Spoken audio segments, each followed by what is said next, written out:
बचा हुआ है।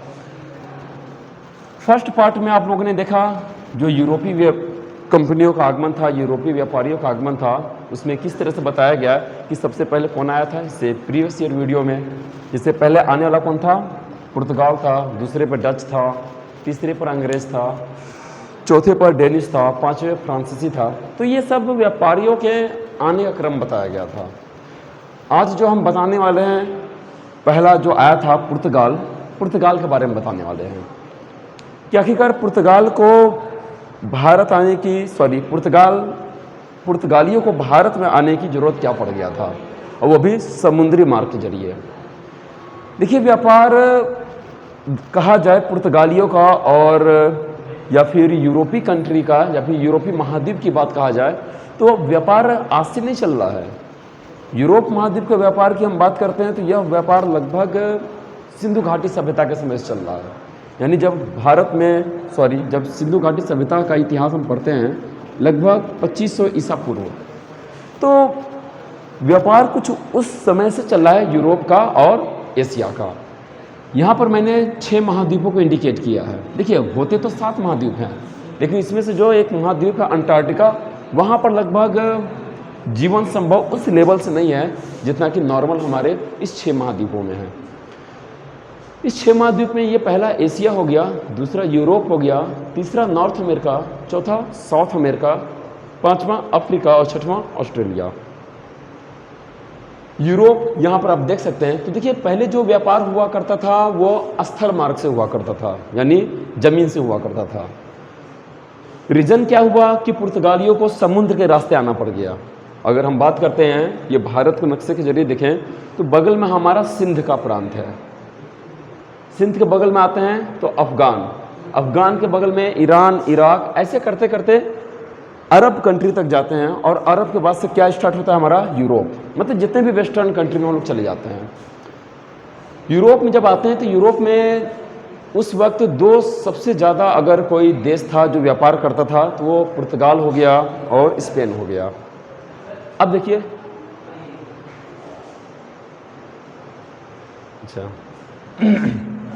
अब देखिए यहाँ पर मैटर क्या होता है कि पुर्तगाली, यहाँ पर जो आज हेडिंग बताया गया इसके बारे में कुछ जान लीजिएगा।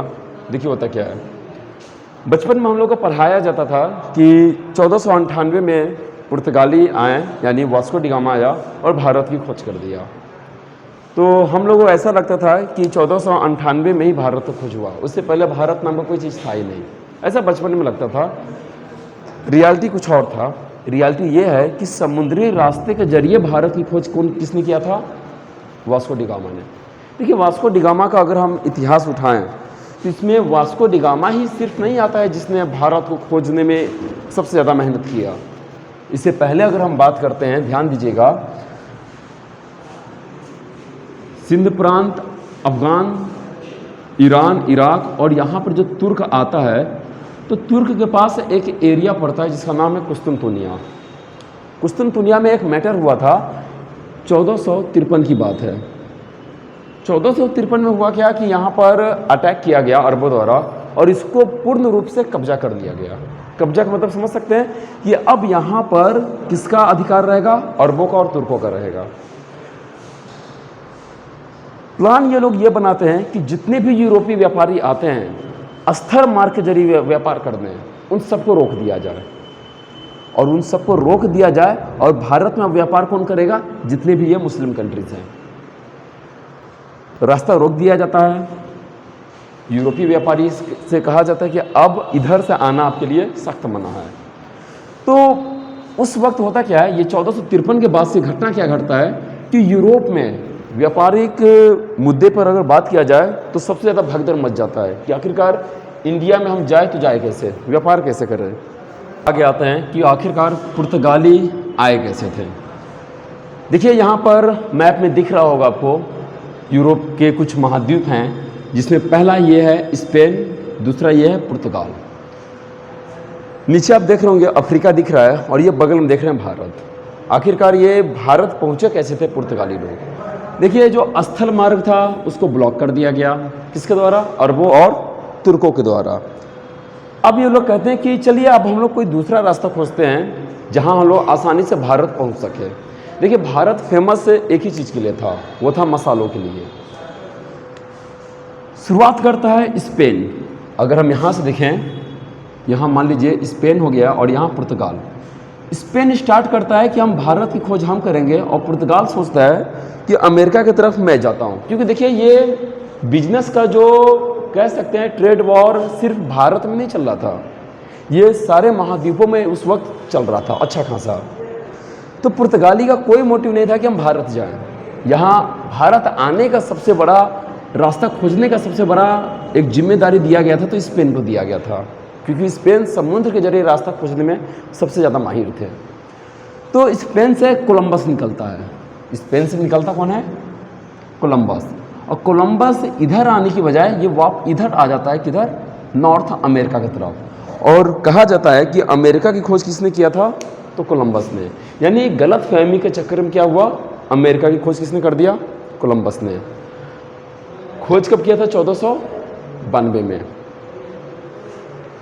अब जिक्र किया जाता है कि भारत की खोज किसने कर दिया। तो देखिए भारत तक पहुंचने के लिए सबसे पहले पुर्तगाल का एक राजकुमार रहता है जिसका नाम रहता है Henry the navigator. Henry the navigator सबसे पहले आता है, अफ्रीका महाद्वीप की खोज करता है, यानी अफ्रीका महाद्वीप तक पहुंचने का रास्ता को खोजता है। और ये वापस अपने पुर्तगाल जाता है और वहाँ से अपने एक व्यापारी को भेजता है, या फिर कह सकते हैं कि जो समुद्री रास्तों को खोजने में सबसे ज़्यादा एक्सपर्ट हुआ करते थे, उसका नाम रहता है बार्थोलोमियो। बार्थोलोमियो को भेजा जाता है कि अफ्रीका महाद्वीप का रास्ता तो मैंने खोज दिया है, लेकिन अफ्रीका से आगे का रास्ता तुम्हें खोजना है, ताकि हम जल्द से जल्द इंडिया तक पहुंच सकें। बार्थोलोमियो आता है और वो भी समुद्र में लगभग कुछ दिन तक खो जाता है, कुछ सालों तक खोया रहता है। तो उसे यहाँ पर जब देखते हैं, जिसे निकलना था उसे अफ्रीका की तरफ, लेकिन वो अफ्रीका से काफ़ी आगे आ जाता है और समुद्र में ही गुमसा हो जाता है यहाँ पर। तो इसे दूर से दिखता है, एक टापू दिखता है, ये जो सबसे नीचे देख रहे हैं अफ्रीका का जो हिस्सा है, ये टापू दिखता है। तो ये टापू जो रहता है, तो कहते हैं ना कि रेगिस्तान में जब किसी को प्यास लग जाए अचानक से, और जोरदार का प्यास लग रहा है, पानी उसे ना मिलता रहे, लेकिन कहीं अचानक से उसे पानी दिख जाए तो उसे एक उम्मीद सी जगती है कि अब उम्मीद है कि हमारा प्यास बुझ जाएगा।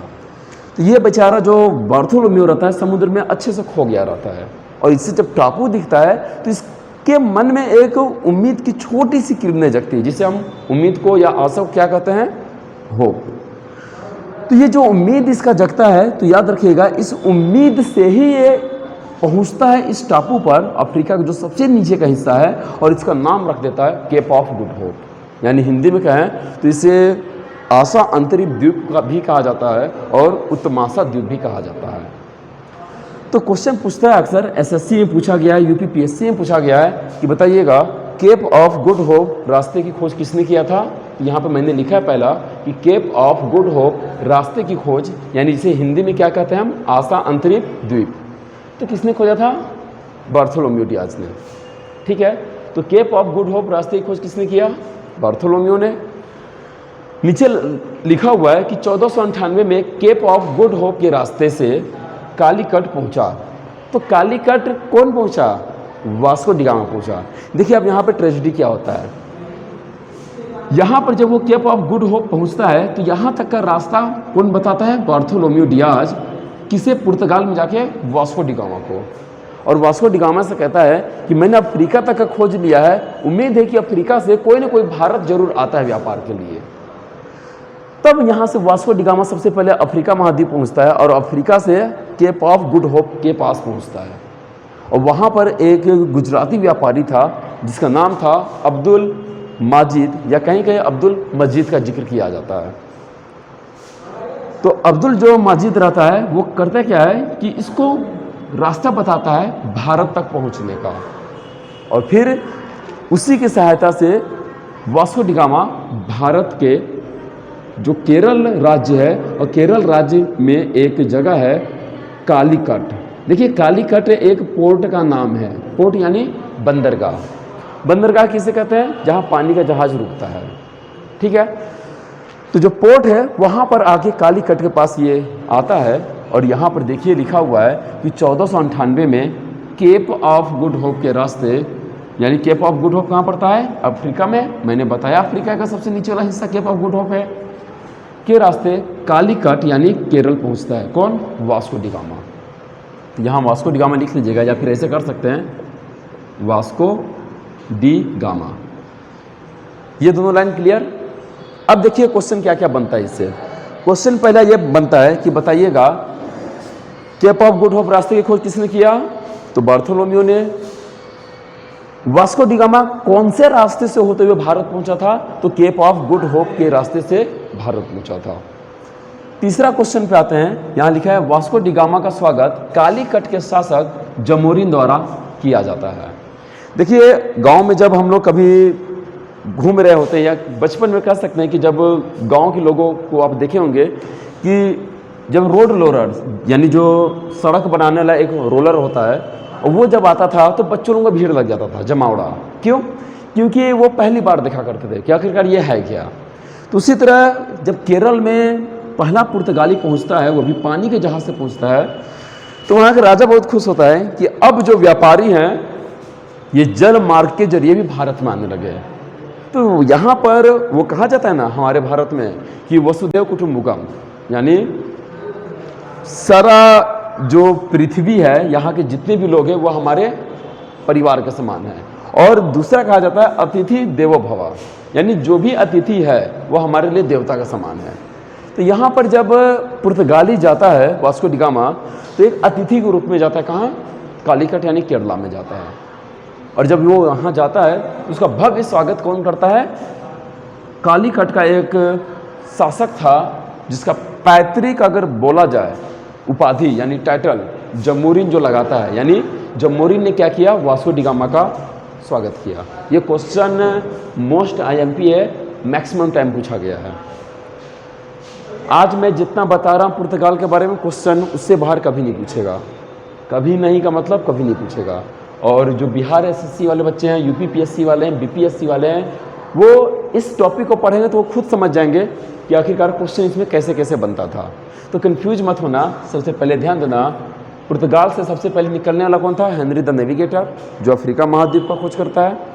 फिर ये रिटर्न होकर जब वापस जाता है तो एक नया व्यापारी को भेजता है, या फिर कह सकते हैं गाइड को भेजता है, जो बार्थोलोम्यू डियाज के नाम से जाना जाता है। और वो क्या खोजता है अफ्रीका में? Cape of Good Hope. इसी केप ऑफ गुड होप के रास्ते पुर्तगाली व्यापारी वास्को डी गामा भारत पहुंचता है। कब पहुंचता है? 1498 में। इतना मैटर क्लियर है? ठीक है, चलिए एक क्वेश्चन आप लोग से मैं करता हूं, उसका आंसर दीजिएगा कि तंबाकू लाने वाला भारत में कौन था? कमेंट बॉक्स में जरूर बताइएगा कि तंबाकू भारत में लाने वाला और प्रिंटिंग प्रेस को भारत में लाने वाला कौन था। ठीक है, चलिए आगे इसमें है कि देखिए यहाँ पर लिखा गया है प्रथम पुर्तगाली वायसराय फ्रांसिस्को डी अल्मेडा को नियुक्त किया गया। अब देखिए ये क्वेश्चन यहाँ पे पूरा चेंज हो जा रहा है, पैटर्न ध्यान दीजिएगा। इससे पहले 2-3 क्वेश्चन और बनते हैं, और वो क्वेश्चन ये बनता है। पहला तो आपको पता है कि जो पुर्तगाली आया था वास्को डी गामा कब आया था? 1498 में। क्वेश्चन एसएससी सीजीएल में ये पूछ लिया गया कि बताइए वास्को डी गामा दूसरी बार भारत कब आया था? तो वास्को डी गामा दूसरी बार भारत कब आया था? 1502 में आया था वास्को डी गामा। और अगर क्वेश्चन आपसे ये पूछ ले कि दूसरी बार आने वाला पुर्तगाली कौन सा है, देखिए यहाँ मैं पर्टिकुलर किसी पुर्तगाली में वास्को डी गामा का नाम नहीं जोड़ रहा हूँ, पुर्तगाली कोई भी हो सकता है। तो पहली बार पुर्तगाली आया था कौन? वास्को डी गामा, यानी 1498 में। दूसरी बार आने वाला जो पुर्तगाली था वो 1500 में आया था। ये वास्को डी गामा नहीं, आने वाला जो पुर्तगाली था। हाँ, ये पूछेगा दूसरी बार वास्को डी गामा भारत कब आया? तो 1502 में आया। और जब 1502 में ये आता है तो याद रखिएगा, इससे पहले का एक छोटा सा फ्लैशबैक है। ये 1502 में दोबारा क्यों आ जाता है? भाई कौन चाहेगा कि 30 से 35 हज़ार किलोमीटर पानी के जरिए हम भारत में आए व्यापार करने? कोई भी नहीं चाहेगा।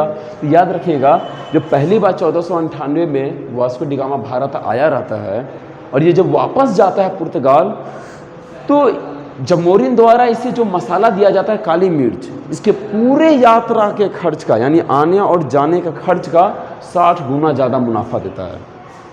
और जब इतना मुनाफा मिलेगा तो भाई कोई भी व्यापारी रहेगा वो दोबारा यहाँ पर व्यापार करना पसंद करेगा। यही रीज़न था कि वास्को डी गामा दोबारा आता है। कब आता है? 1502 में आता है। मैटर समझ गया? दोबारा आने का रीज़न क्या हो गया था? क्योंकि ये 60 गुना ज़्यादा मुनाफा कमा चुका रहता है। जैसे मान लो आप कोई 10 रुपये का कोई प्रोडक्ट लेते हो, साबुन लेते हो, ठीक है, और उसे बेच कितने में देते हो? 20 रुपये में, यानी आप कितना कमा लिए? ठीक 2 गुना कमा लिए। अब सोचिए वो 60 गुना कमाया था, तो भाई कोई क्यों नहीं चाहेगा कि हम ऐसे जगह पर व्यापार करें जहां हमको इतना ज़्यादा प्रॉफिट हो रहा है। लेकिन इसका प्लान बना के आता है और पूरा प्री प्लानिंग रहता है। ध्यान दीजिएगा, प्लान कैसे रहता है? प्लान उसका ये रहता है कि अब हम भारत में क्या करेंगे? अपना कोई ना कोई सेंटर बनाने वाले हैं। तो देखिए भारत का मैप सबसे पहले बनाते हैं।